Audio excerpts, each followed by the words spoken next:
Ladies and gentlemen, thank you for listening. Thank you for downloading.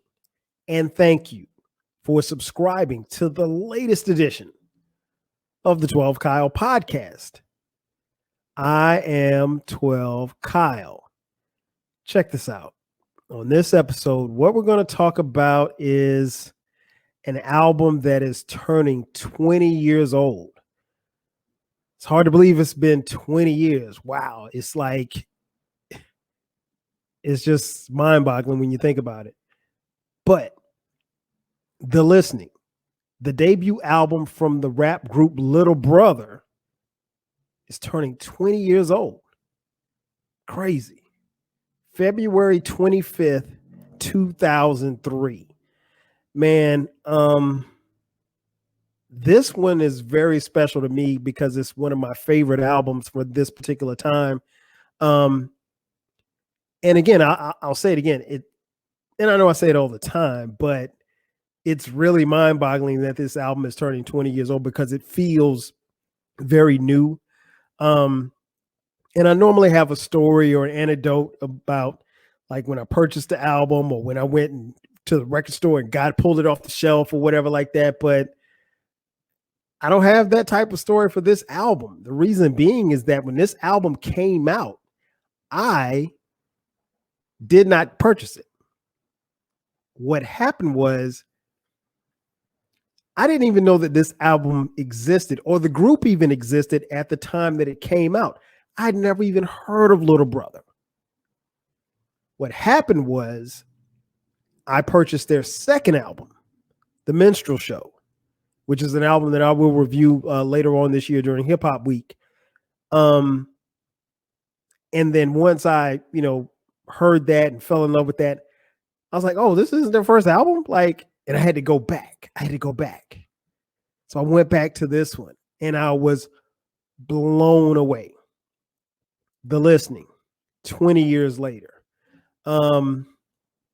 And again, this is the rap group Little Brother. If you're not familiar who Little Brother is, at the time there were three members. At the time of this, at the time this album was created, it was three members: Fonte, the rapper Big Pooh, and producer Ninth Wonder.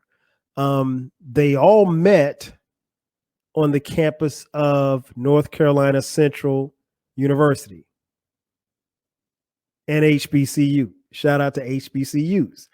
So that's where they met, and that's how they met. They met, in the dorm, kicking it like most kids did in the 90s.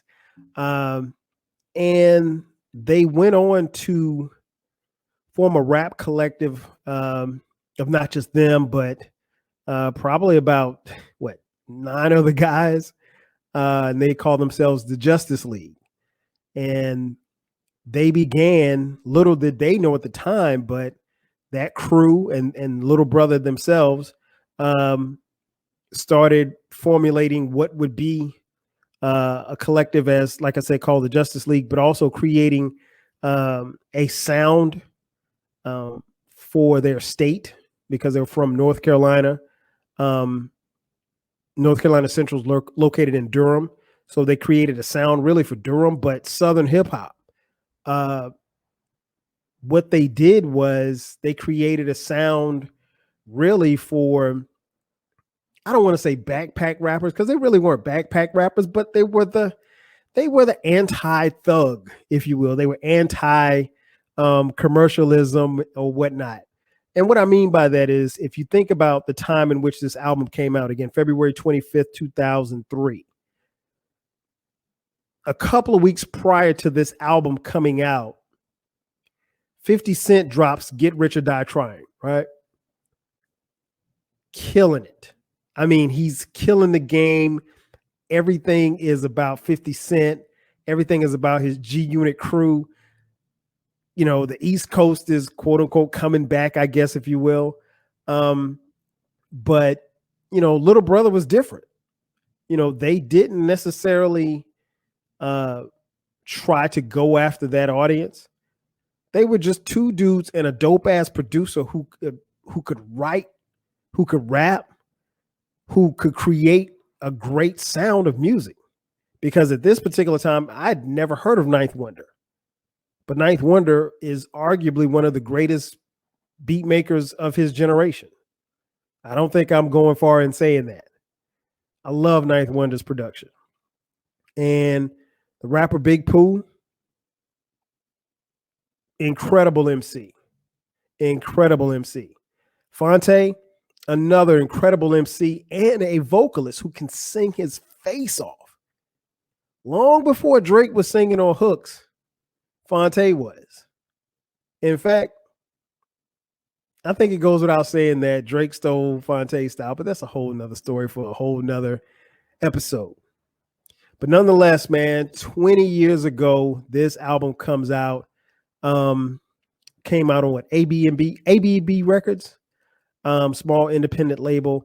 And like I said, when I first heard it, I was blown because Little Brother didn't sound like anybody else.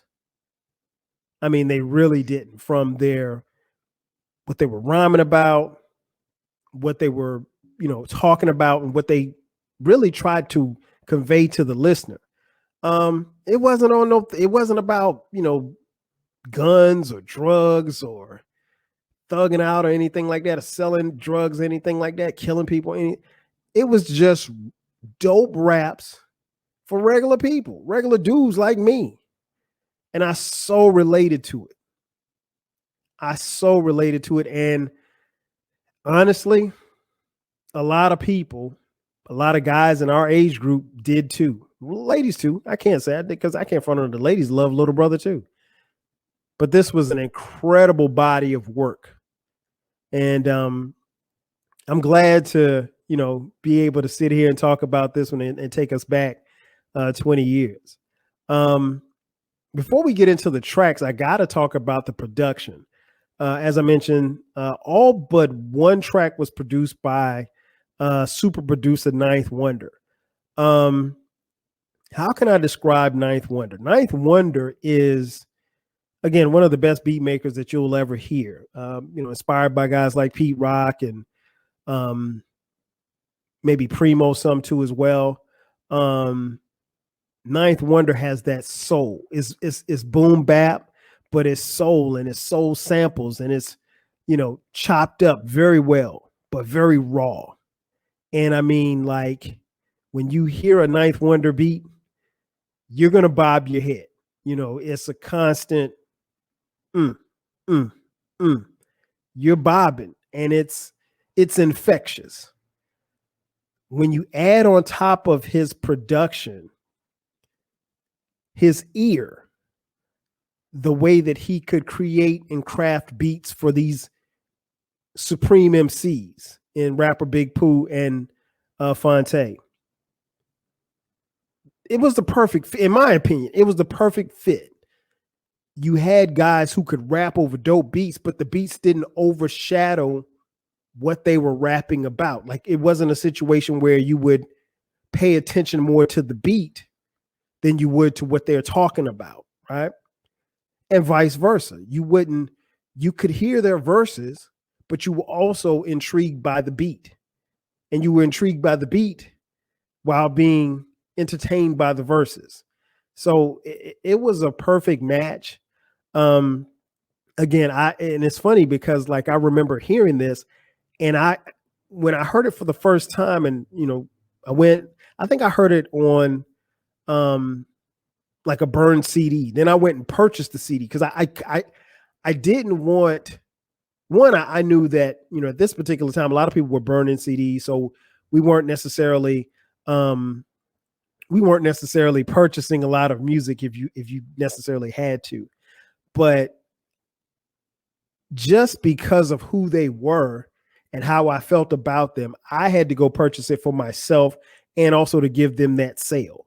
And I'm talking about the time in which, we had to physically leave our house, go to the record store, purchase an album, and get the physical copy and the CD and put it in your tape deck or CD changer or whatever the case may be.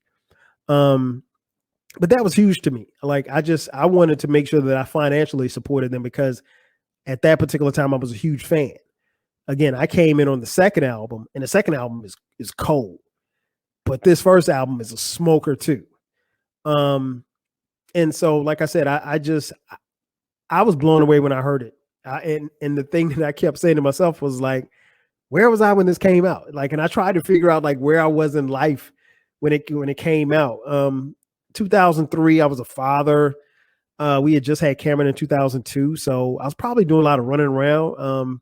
So Cameron was turning 1 that year, and Dion was already 4, or turning 4. So I had little people, but I still don't know how I how I missed this album. But nonetheless, Ninth Wonder's production is crazy. The album is actually set. The premise of the album is surrounded in the theme of a radio station. So you're hearing the first thing that you hear on the opening track is you feel like you're at a radio station. The radio station is called WJLR, which is Justice League Radio. So that's the theme. And the album runs about 65 minutes. So it's a little more than an hour. And I'll get into the tracks and tell you, what I liked about the album. And I want to say it's about 18 tracks. But even in the format of the radio station that you're listening to, there's different interludes, there's skits, there's call-in requests, there's commercials. It's a little bit of everything. So it's a very, very cohesive album. It is sonically one of the most cohesive albums, I think, of its decade. And that's saying a lot because, the 2000s, hip hop kind of fell off a little bit, but I loved it. And, the thing for me was like, Little Brother they weren't on Def Jam. They weren't on Rawkus. They were from North Carolina. And at the time, nobody was coming out of North Carolina.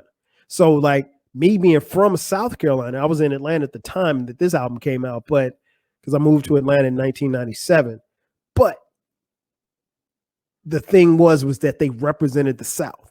And then given the fact that they were from North Carolina, I'm from South Carolina, that made me want to listen to them even more because they were like repping where we were from.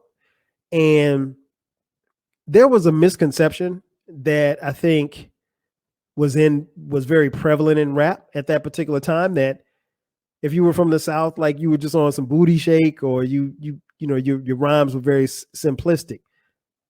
Not Pooh and Fonte. Pooh and Tay, not even close. They was gonna bar your ass to death. And I mean, like, they spit bars over some incredible beats. And, it's like Pooh said, they just rap for regular dudes.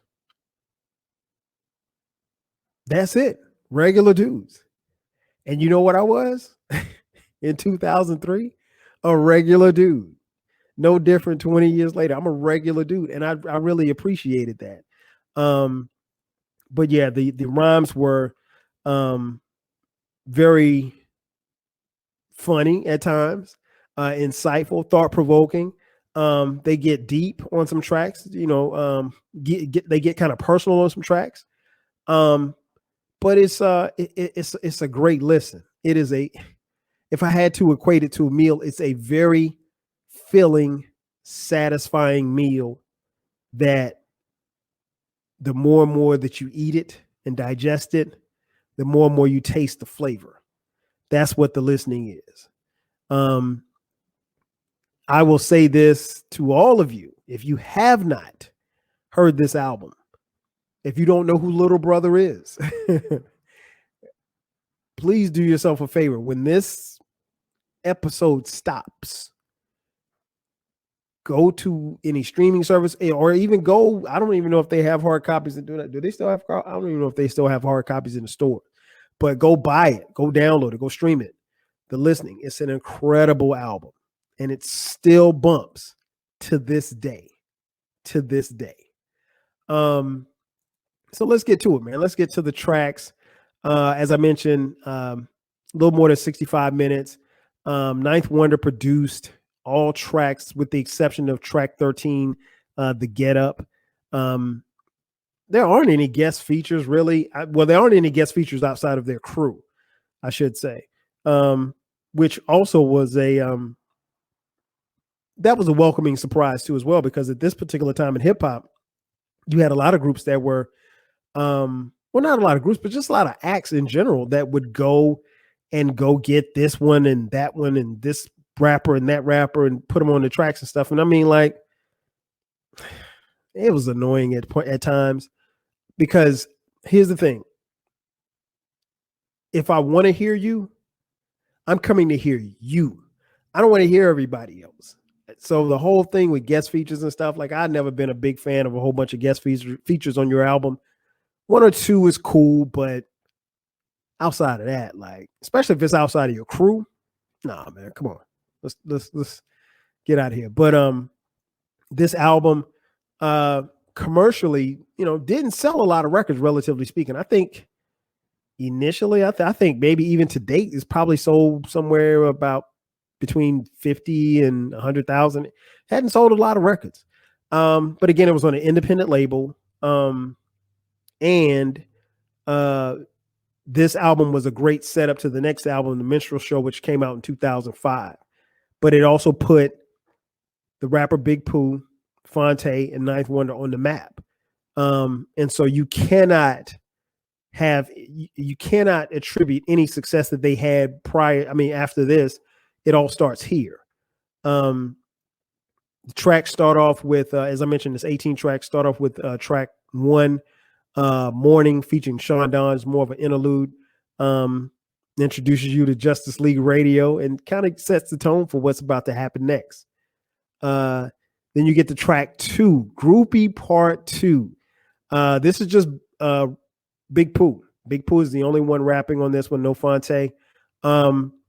And it's funny because, like, I remember, I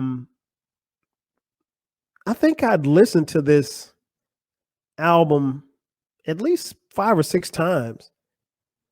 And then it hit me, like, maybe on the 6th or 7th time, I was like, oh, Phonte's not on that track.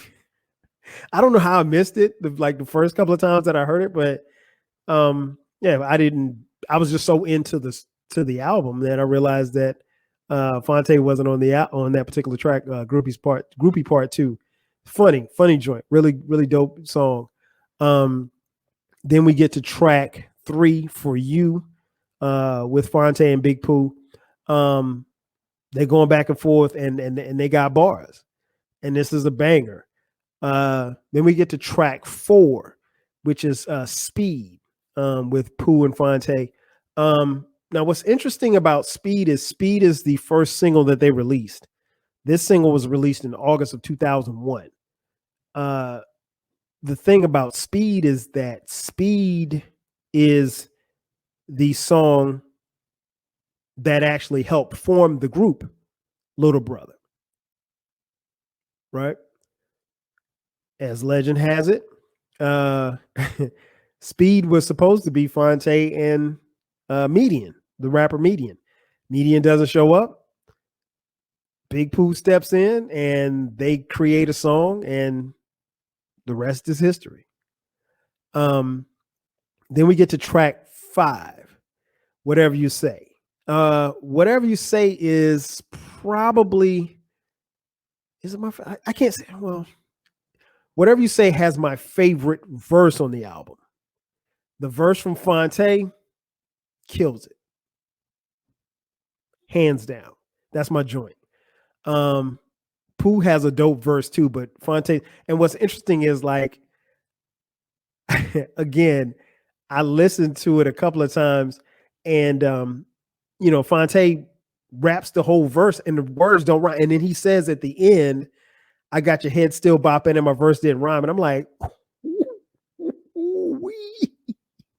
yes. So he got me, because, like, I was so into the script or the story of what he was talking about that I didn't even notice that he wasn't rhyming. So yeah, that was funny and that was dope. Speaking of funny, the next track is an interlude. with Phonte singing called "Make Me Hot."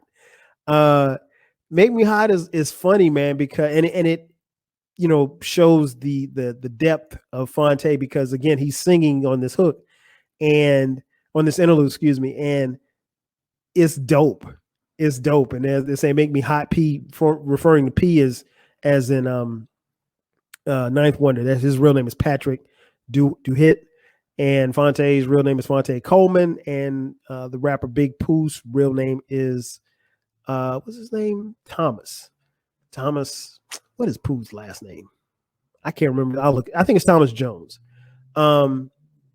Nonetheless, so they say "Make Me Hot" P. So that's when you hear them say P, they're referring to Ninth Wonder. Then we get to track 7, the Yo-Yo. The Yo-Yo is dope, man. I want to say Phonte got a source quotable for his verse in the Yo-Yo. I like at the end he said, even though y'all niggas might not cuss like me, end of the night y'all just trying to fuck like me. And then he said, I'd rather listen to some Trick Daddy next poetry night. My black queen don't know now, nigga. That verse is funny. But he talks about, like how people think, or, they kind of brand them as this righteous group, like, and they think that, because they're pro-black or whatever the case may be, like they go to poetry readings at coffee houses, coffee shops or whatever, that they don't, because they are about black righteousness, that they don't like to do regular shit that regular dudes do. Yeah, they want to get with a chick, they want to do whatever. So that was funny. And that kind of gives you an idea, a glimpse into who Phonte is and his comedic side, because if you know Phonte is hilarious even to this day. He's a great follow on social media as well, both he and Pooh. And so the Yo-Yo is one of those bangers. Then we get to track 7. I'm sorry, track 7 was the Yo-Yo. Track 8, Shorty on the Lookout. This is featuring Phonte, Pooh, and the aforementioned Median, who did not show up for the recording. Another banger. Fellas going back and forth. I mean, like, you're gonna hear me say another banger because all of these songs bang. And I would, if I had a chance to talk to them, I would ask how they came up with some of these titles. Track 9 is entitled "Love Joint Revisited," and this is Phonte and Pooh. Another banger. I mean, like, this album, again, sonically flows very well. It really, really meshes with these 2 MCs. And again, Ninth Wonder on the production is crazy. Track 10, So Fabulous. That's another joint, man. And what's really interesting was I remember the first couple of times I heard So Fabulous, I was like, okay, yeah, that's cool. But then the more and more I listened to it, I loved it. Then track 11, The Way You Do It. The Way You Do It is probably like my second favorite track on the album. Man, listen, this was their second single. This was released in November of 2002. No, I'm sorry. This was their third release single. It was released May 20th, 2003. The second release single was the aforementioned Whatever You Say. That was released November of 2002. Yeah, The Way You Do It is probably my second favorite track on the album. This is a smoker. Track 12, another interlude with the producer extraordinaire Roy Lee. Roy Lee threatens Ninth Wonder because Ninth won't give him a beat. Roy Lee is trying to create a beat in the studio, and the beat is whack, and he threatens, to start jacking other beat makers' beats. And Roy Lee is played by Phonte. Hilarious. I wish there was like a video of this. Then we get the track 13, the Get Up, which I mentioned a little earlier, is produced by Eccentric. Another joint, man. I mean, like, it's hit after hit after hit after hit. Then we get to track 14, Away From Me. Now, this one smooths it out a little bit.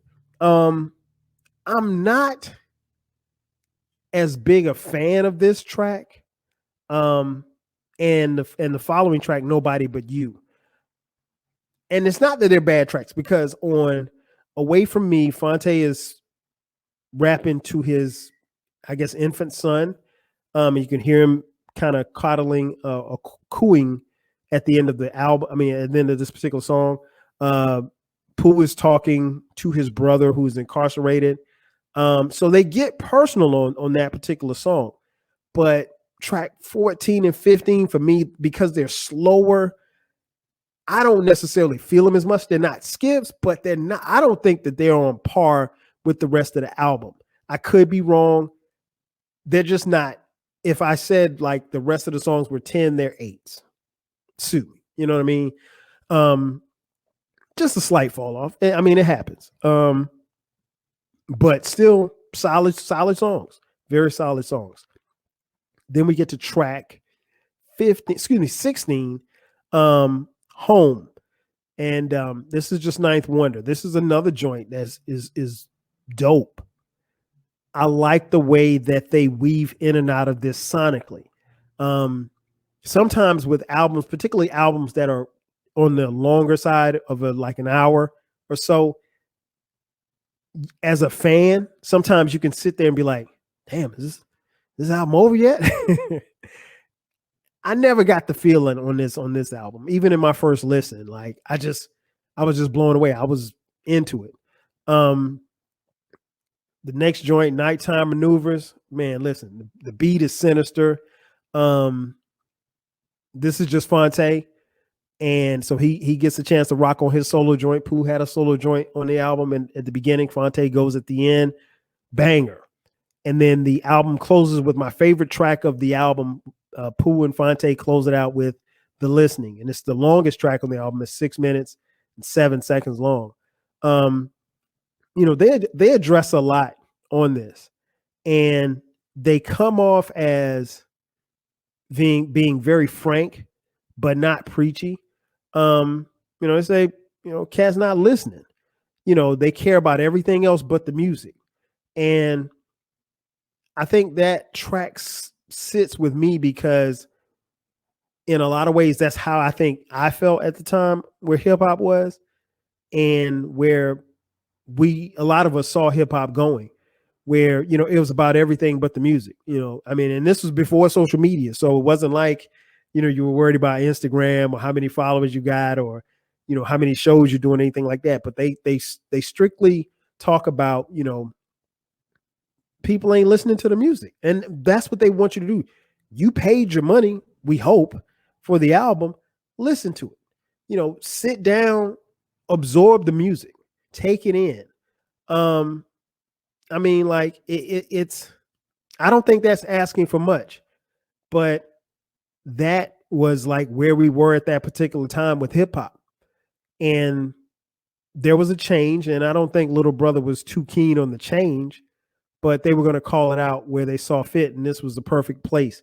And again, it's very matter of fact, very clear, but they're not, they ain't dissing nobody, they're not calling out any names. If the shoe fits, wear it. But dope album. And that concludes the album, man. I can't tell you how much I love this album. It is an album that has always seemed to stay within my rotation. It's one of those albums that when I listen to The Minstrel Show, I listen to The Listening as well. Because it's feel good music. And, I even 20 years later, I still hear different things when I listen to this album. And, it wasn't an album that they made a lot of money off of, obviously, but, it was very much praised by, the critics. Received a lot of critical acclaim. I think it got 4 mics in the stores. Hip hop heads love this album. I'm sure many of you who clicked on this review love this album. And I had to come on here and talk about it because it is only right. I mean, they pulled off something major here. And I think the thing that speaks volumes about this album is that it still sounds as dope as it did when it came out 20 years ago. It's hard to believe that it's been 20 years, but it still sounds as dope. Now, we all know, or maybe some of you don't know, that Phonte and Pooh and Ninth Wonder, their next album would be the last album that they recorded as a trio. Subsequently after that, Ninth Wonder was no longer in the group, and it was a duo from there on out, and they are still making dope albums to this day. And hopefully at the time of this recording, we can get another Little Brother album going forward this year. Or at the very least, if you get a chance to catch Little Brother on tour, catch him. I saw him in 2019, and it was crazy. And when they do joints from this album, people go crazy because it's good to hear these songs. And this was the start of their careers. And I feel like as a big fan, I feel happy being a part of this. Even though I came late to this album, I still feel like I'm a part of their movement. And wherever little brother goes, I'm gonna be there. Whenever they put out music, I'm gonna purchase it because I'm a big fan and I support them in any and everything that they do. And again, as I mentioned earlier, if you have not had a chance to listen to this album, do yourself a favor. Listen to this album. Purchase this album. You will not be disappointed. Ladies and gentlemen, that's going to do it for me. Again, The Listening, Little Brother, 20 years later, February 25th, 2003. Again, thank you for checking out this edition of the 12 Kyle podcast. Remember, this podcast drops every Thursday at midnight. And from time to time, we drop bonus episodes on Sundays at midnight. Also, if you feel inclined, feel free to support this podcast by hitting us up on Cash App. $TWELVEKYLE. So that's 12 Kyle. Hit me up on Cash App for a donation. Again, that's going to do it for me. I am your boy 12 Kyle. I'll catch you guys next time. 5G.